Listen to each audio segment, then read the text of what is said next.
नमस्कार. वंदे मातरम हे नाव ऐकलं की आपल्यासमोर उभा राहतो भारताचा स्वातंत्र्य लढा. पण हे गीत फक्त एक गीत नाहीये. हा आपल्या इतिहासाचा एक महत्त्वाचा भाग आहे. पण या गीताचा जो गौरवशाली प्रवास आहे, त्यात आज इतके वाद का आहेत व त्यावरील राजकीय उत्तर आहे तरी काय?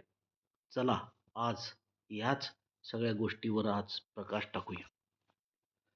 पण सगळ्यात मोठा प्रश्न हा आहे की जे गीत एकेकाळी आपल्या स्वातंत्र्य लढ्याचा मंत्र मानल्या जात होते, ते गीत आज वादाच्या भोवऱ्यात सापडलं आहे.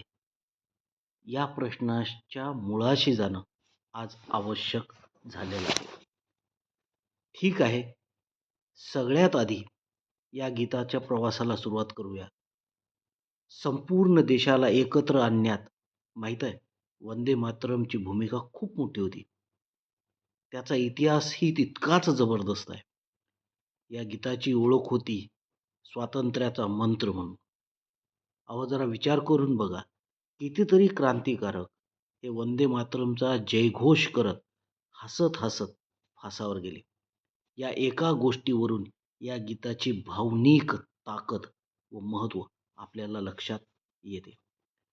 या गीताच्या प्रवासातील महत्त्वाचे टप्पे आपण आज या ठिकाणी पाहूया.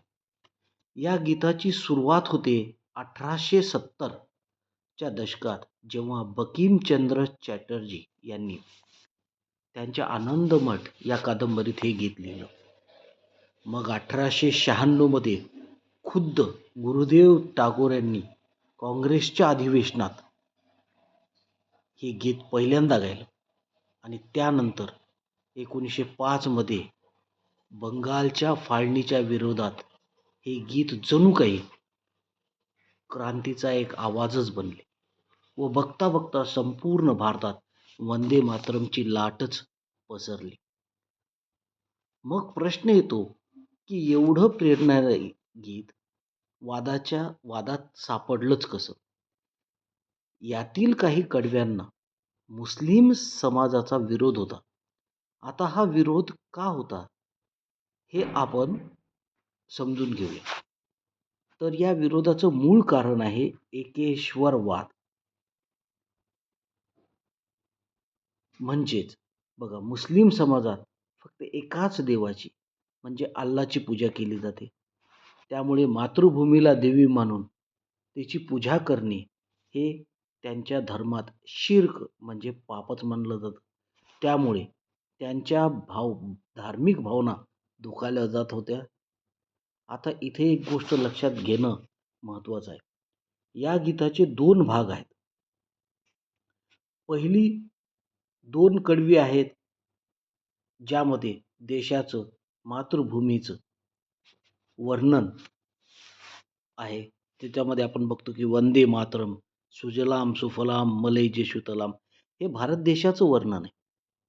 परंतु त्यानंतरची 2 कडवी आहेत, त्यात हिंदू देवी देवतांची वर्णन आहेत आणि याच भागावर मुस्लिम समाजाद्वारे आक्षेप घेतला जातो.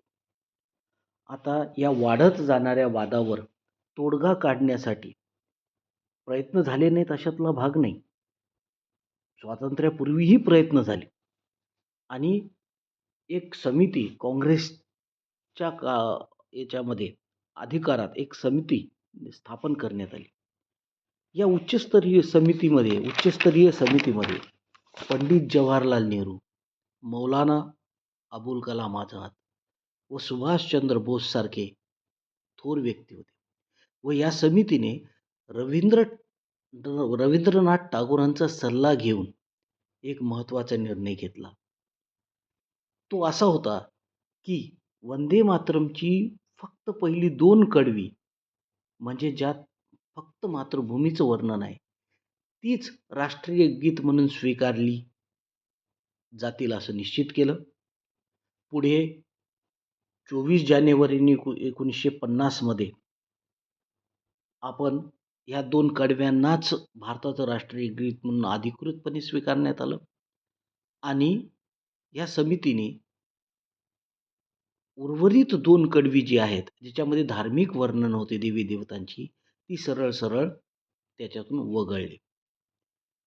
आणि आज इतक्या वर्षानंतर हा वाद पुन्हा निर्माण झालेला आहे. आजचा वाद काय आहे बघा. एकीकडे सरकारचे मत आहे, की मुस्लिम समाज वंदे मातरम म्हणत नाही. मग निदान हिंदूंना तरी पूर्ण चारही कडवे म्हणू द्यावीत. व दुसरीकडे मुस्लिम समाजाचं मत आहे, की हे गीत धार्मिक विश्वासाच्या विरोधात आहे. ती म्हणण्याची सक्ती अजिबात करू नये. मग आता या सगळ्या राजकीय सांस्कृतिक वादावर उपाय तरी काय? तर मग यावरचा एक मार्ग जो सुचवला जातो, जो दोन्ही बाजूचा विचार करून कुठेतरी समतोल साधतो, हा उपाय 2 भागांमध्ये आहे. पहिली गोष्ट, मुस्लिम समाजाला हे गीत म्हणण्याची कोणतीही सक्ती करू नये आणि हिंदूंना त्यांच्या मंदिरामध्ये, त्यांच्या धार्मिक सांस्कृतिक कार्यक्रमामध्ये पूर्ण म्हणजे चारही कडव्यांचे वंदे मातरम म्हणण्याची मुभा असावी. त्याशिवाय चारही कडवे असणारं वंदे मातरम गीत हे राष्ट्रीय गीत म्हणून त्यास मान्यता देण्यात यावी. हा हा एक महत्त्वाचा मुद्दा त्याच्यामध्ये आहे आणि त्यामुळे हा प्रश्न राजकीय पटलावर चर्चेला आलेला आहे. शेवटी एक प्रश्न तसाच उरतो, की राष्ट्रीय प्रतीकांचा सन्मान आणि प्रत्येकाच्या धार्मिक स्वातंत्र्याचा हक्क या दोन्ही गोष्टींमध्ये समतोल साधायचा तरी कसा? धन्यवाद. वंदे मातरम.